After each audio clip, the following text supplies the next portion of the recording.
আসসালামু আলাইকুম। ওয়েলকাম জানাচ্ছি বিসমিল্লাহ কুকিং হাউসে। আজ আমি আপনাদের তৈরি করে দেখাবো চকলেট কাপকেক। কেকটা তৈরি করা খুবই সহজ। ইলেকট্রিক বিটার ওভেন ছাড়াই চুলায় নর্মাল হাইতে চায়ের কাপে যে কেউ খুব সহজেই এটি তৈরি করে নিতে পারবেন। নিজের হাতে ঘরে তৈরি কেকের মজাই আলাদা। আশা করছি আমার আজকের রেসিপি সবার কাছে ভালো লাগবে। রেসিপিটি ভালো লাগলে প্লিজ একটা লাইক দিয়ে দিবেন আর আমার চ্যানেলটি অবশ্যই সাবস্ক্রাইব করে নেবেন।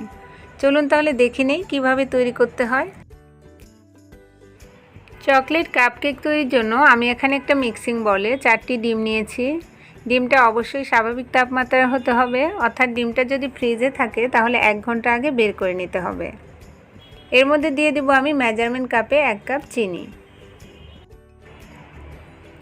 চিনিটা ডিমের সঙ্গে খুব ভালোভাবে মিশিয়ে নিতে হবে। মেশানোর জন্য আমি এখানে একটা ডালের ঘুটনি নিয়েছি। আপনারা চাইলে ইলেকট্রিক বিটার কিংবা হ্যান্ড উইক্সের সাহায্যেও মিশিয়ে নিতে পারেন। তো এখন আমি খুব ভালোভাবে মিশিয়ে নেব। ডিমটা চিনির সঙ্গে মেশানো হয়ে গিয়েছে। এই পর্যায়ে আমি দিয়ে দেব মেজারমেন্ট কাপে 1/2 কাপ সয়াবিন তেল।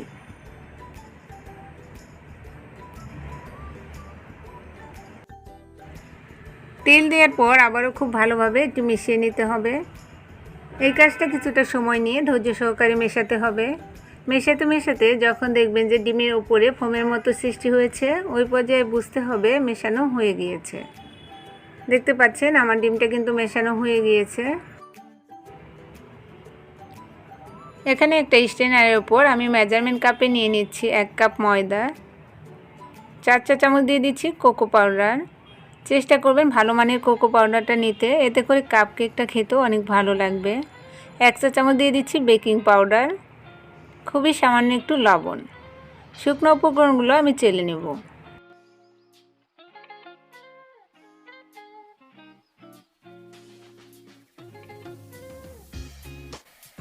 শুকনো উপকরণটা আমার চেলে নেওয়া হয়ে গিয়েছে। এরপর এর মধ্যে দিয়ে দেব আমি 1 চা চামচ চকলেট এসেন্স। আপনারা চাইলে চকলেট এসেন্সের পরিবর্তে ভ্যানিলা এসেন্সটাও দিতে পারেন। তবে কোনো এসেন্সই যদি হাতের কাছে না থাকে সেক্ষেত্রে এসেন্স ছাড়াও তৈরি করা যাবে। এসেন্স শুধুমাত্র ফ্লেভারের জন্যই দেওয়া হয়। এবার একটা হ্যান্ড উইক্সের সাহায্যে খুব ভালোভাবে মিশিয়ে নেব।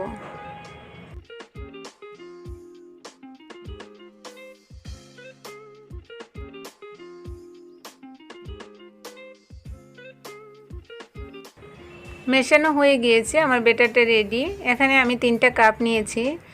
আমরা যে রেগুলার চা খাই সেই চায়ের কাপ নিয়েছি, আর কাপে আমি সামান্য একটু তেল ব্রাশ করে নেব। এবার কেকের ব্যাটারটা আমি কাপের মধ্যে ঢেলে দেব।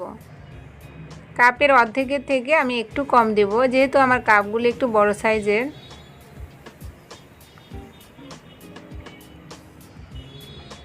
উপর থেকে আমি কিছুটা কাজু বাদাম কুচি দিয়ে দিচ্ছি, এতে করে কেকটা বেক করার পর দেখতে আরও সুন্দর লাগবে। এরপর আমি চুলায় চলে যাচ্ছি। চুলায় একটি কড়াইতে আমি একটা স্ট্যান্ড বসিয়ে দিয়েছি। এবার কাপগুলো আমি ভালোভাবে বসিয়ে দেব। এরপর ঢাকনা দিয়ে ঢেকে আমি প্রথমে হাই হিটে 3 মিনিট বেক করব। এরপর চুলার আঁচটা লোতে করে আমি আরও 25 মিনিট বেক করব।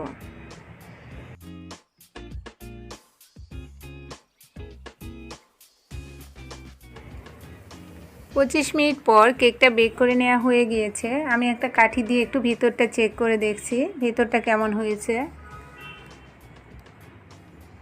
কাঠিটা ক্লিন এসেছে, তার মানে কেকটা হয়ে গিয়েছে। আর যদি দেখেন কাঠির মধ্যে ভেজা ভেজা লেগে আছে, তাহলে বুঝতে হবে কেকটা আরও কিছুক্ষণ বেক করতে হবে।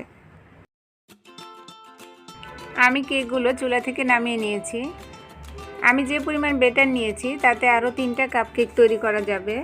তো এই কেকগুলো আমি মোল্ড আউট করে আপনাদের দেখাচ্ছি। এরপর আবার একই কাপে আমি বাকি 3টা কেকও বেক করে নেব।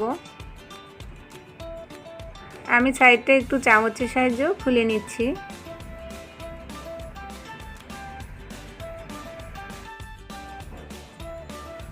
দেখতে পাচ্ছেন আমার কেকটা কিন্তু একটুও পুড়ে যায়নি, আর কাপগুলো ফেটে যায়নি।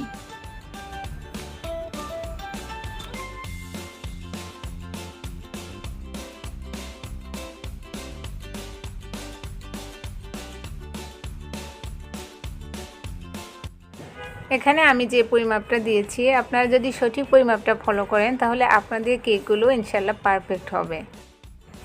তৈরি হয়ে গেল আমার চকলেট কাপকেক। একটা কেক একটু আপনাদের কেটে দেখাচ্ছি ভিতরটা কেমন হয়েছে। মাশাআল্লাহ, কেকের ভিতরটা অনেক সুন্দর হয়েছে। আজকের ভিডিওটা আপনাদের কাছে কেমন লেগেছে আমাকে অবশ্যই কমেন্টস করে জানাবেন। রেসিপি ভালো লাগলে প্লিজ একটা লাইক দিয়ে দিবেন আর আমার চ্যানেলটি অবশ্যই সাবস্ক্রাইব করে নেবেন।